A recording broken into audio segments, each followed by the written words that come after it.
మోతీలాల్ ఒస్వాల్ వాళ్ళు top 10 pics of 2026 వాళ్ళ stocks ఏంటి అనేది చెప్తున్నారు. అయితే ఇందులో ఫస్ట్ వచ్చేసరికి 46% అప్ సైడ్ తో జొమాటో ఉంది. అంటే ఎటర్నల్ పేరు మార్చుకున్నారు కదా, జొమాటో ఉంది. ఎందుకంటే మేజర్ రీజన్ ఏం చెప్తున్నారంటే జొమాటోకి వచ్చేసరికి Zomato shift towards inventory red model and also దాని ఆర్మ్ బ్లింకిట్ ఉంది కదా, ఇది కూడా క్విక్ కామర్స్, ఈ రెండు బాగా డబ్బులు చేసే అవకాశం అయితే చాలా ఉంది జొమాటోకి. సో 46% అప్ సైడ్ చూస్తున్నారు. నెక్స్ట్ హైయెస్ట్ వచ్చేసరికి హెచ్సిఎల్ టెక్నాలజీస్ 29% ఉండే ఛాన్స్ ఉంది. ఎందుకంటే హెచ్సిఎల్ టెక్నాలజీస్ కి ఏ డ్రివెన్ సర్వీసెస్ నుంచి డబ్బులు రావటం ఆల్రెడీ స్టార్ట్ అయినాయి. సో 29% అప్ సైడ్ ఉండే అవకాశం అయితే ఉంది అని చెప్తున్నారు. నెక్స్ట్ లెండింగ్ సెక్టర్ కి వచ్చేసరికి స్టేట్ బ్యాంక్ ఆఫ్ ఇండియా, ఎందుకంటే దాని బ్యాలెన్స్ షీట్స్ చాలా హెల్దీగా ఉంది. లోన్ అండ్ గ్రోత్ రెండు చాలా బాగున్నాయి. లోన్ బుక్స్ కూడా చాలా బాగున్నాయి అని చెప్పి state Bank of India. And later మన టెలికాం సెక్టర్ కి వచ్చేసరికి భారతీ ఎయిర్టెల్ 12% హైక్ తో ఉండే ఛాన్స్ ఉంది.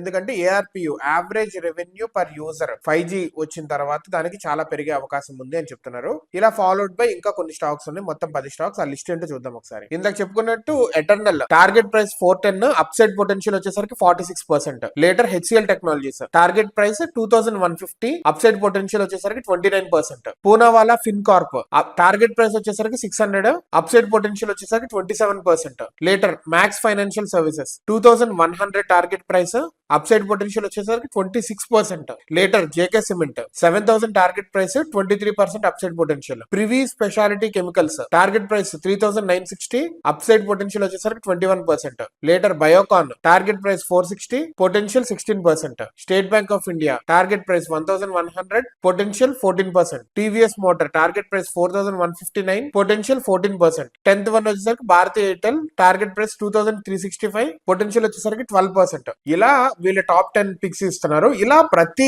ఫైనాన్షియల్ సర్వీసెస్ ఇస్తే మీకు కుదరట్లేదు, మీకు తెలియదు అనుకుంటే కనుక అన్ని క్లబ్ చేసుకోండి. కామన్ గా కొన్ని స్టాక్స్ ఉంటాయి, అవి కొని పక్కన పెట్టుకోండి. ఆ ధైర్యం కూడా లేదంటే బెస్ట్ థింగ్ మ్యూచువల్ ఫండ్స్ కి అయితే వెళ్ళండి. కొత్త సంవత్సరం వస్తుంది, డబ్బులు జాగ్రత్తగా ఇన్వెస్ట్ చేసుకోండి. అండ్ మీకు రాదు ఆబ్వియస్లీ, జాబులు చేస్తా ఇవన్నీ చేస్తా చూడటం చాలా కష్టం. ఫండమెంటల్స్ చూడాలి, ఎప్పటికప్పుడు న్యూస్ ఫాలో అవ్వాలి, ఇవన్నీ చేయాలి. మనం మేనేజ్ చేస్తాం. It's quite difficult. చేయాలంటే ఒక మైండ్, ఇంకా like one part of the mind ఎప్పుడు అక్కడ రన్ అవుతానే ఉండాలి, ఎప్పటికప్పుడు చూసుకుంటా ఉండాలి, మానిటర్ చేసుకుంటా ఉండాలి. మన స్టాక్స్ ఎన్నైతే ఉన్నాయో వాటికి సంబంధించి ఫుల్ ఇంట్రెస్ట్ ఉంటే అది కుదురుతుంది. లేని పక్షంలో mid cap, large cap, flexi cap, multi cap, hybrid funds ఇట్లాంటి వాటిల్లో మ్యూచువల్ ఫండ్స్ లో పెట్టుకోండి. లేదంటే ఎవరైనా ఫైనాన్షియల్ సర్వీసెస్ కి వాళ్ళకి ఇచ్చేసేయండి, వాళ్ళే మెయింటైన్ చేస్తారు. That is the best thing. కొత్త సంవత్సరం వస్తుంది. Try to be economically punctual, economically literate and also economically cautious by saving your money in nice instruments.